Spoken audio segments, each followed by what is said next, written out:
इंद्रायणीचं पसायदान. 3 जानेवारी. अक्षरं लेकरांसारखी हसली. लेखक डॉक्टर संतोष मोतीराम मुळावकर. अभिवाचक अमेया संतोष मुळावकर. घर जन्माला आलं स्त्रीच्या मातृत्वातून. स्त्रीच्या वात्सल्यानं घराला लहानाचं मोठं केलं. घराला घरपण दिलं, घराला अंगण दिलं. अंगण वखवकलं होऊ नये म्हणून ती स्वतःच सडा होऊन स्वतःला अंगणात शिंपत राहिली. अंगण ओकोबोकं दिसू नये म्हणून ती अंगणातलं फुलझाड झाली. स्वतःच्या मनातला सुगंध फुलांच्या मनात भरत राहिली. म्हणूनच फुलाला सुमन होता आलं. घर वखवखू नये म्हणून तिनं स्वतःचं मातेरं आणि पोतेरं केलं. तिच्या सारवणानं जमीन रेशमी होत राहिली. घराचं मातीशी असलेलं नातं अतूट राहिलं. घराचं मृद्गंधाशी असलेलं नातं अतूट राहिलं. या मृद्गंधामुळं घरातल्या माणसांना घर सोडावंसं वाटलं नाही, घर तोडावंसं वाटलं नाही. तिच्यामुळं घरानं कुणाला सोडलं नाही, तोडलं नाही.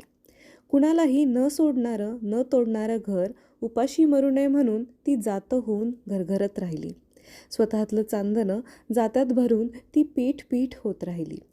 स्वतःतल्या कारुण्यानं ते पीठ भिजवत राहिली. पीठ भिजत राहावं म्हणून ती करुणा होत राहिली. भिजलेल्या पिठाची भाकर व्हावी म्हणून स्वतः चूल होऊन धगधगत राहिली.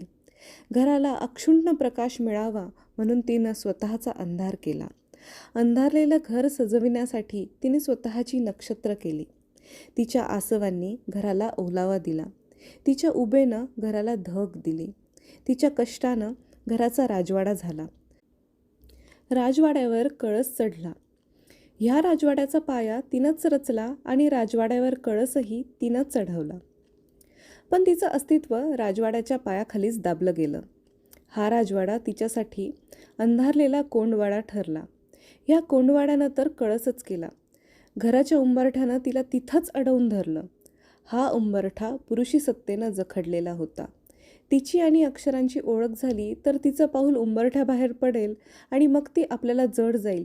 ह्या धास्तीनं पुरुषांनी तिची आणि अक्षरांची ओळख होऊ दिली नव्हती. अक्षरं पुरुषांच्या गुलामगिरीत होती.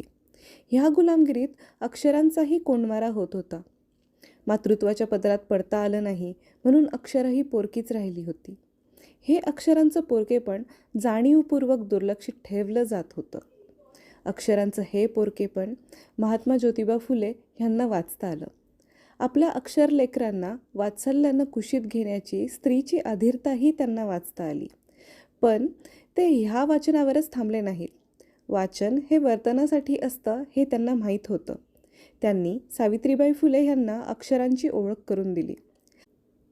सावित्रीबाई फुले ह्यांच्या मायेचा हात अंगावर फिरताच अक्षरं लेकरांसारखी निरागस हसली. अक्षरांनाही आईची ओळख होऊ लागली. मायेच्या पदरात अक्षरांना मातीचं सर्जन सापडलं. ह्या सर्जनामुळं अक्षरं आकाशापेक्षाही मोठी होऊ लागली. मातीच्या सर्जनानं धुंद झालेली, आकाशापेक्षाही मोठी झालेली अक्षरं घेऊन सावित्रीबाई फुले घराच्या उंबरठ्याबाहेर पडल्या. इतर स्त्रियांना अक्षरांची ओळख करून देऊ लागल्या. शतानुशतकांची मायलेकरांची ताटातूट संपू लागली. अक्षरांनाही आईचा संस्कार मिळू लागला. घराच्या संस्कारामुळं अक्षरांना घरचं आणि घराचं वळण मिळू लागलं. ह्या वळणामुळं अक्षरांचं अक्षरत्व वाढू लागलं. आईच्या मनातला सुगंध अक्षरांच्या मनात शिरू लागला. अक्षरांचीही सुमनं होऊ लागली. ह्या सुमनातला सुगंध वाढू लागला. दशदिशांना मुक्तपणानं दरवळू लागला.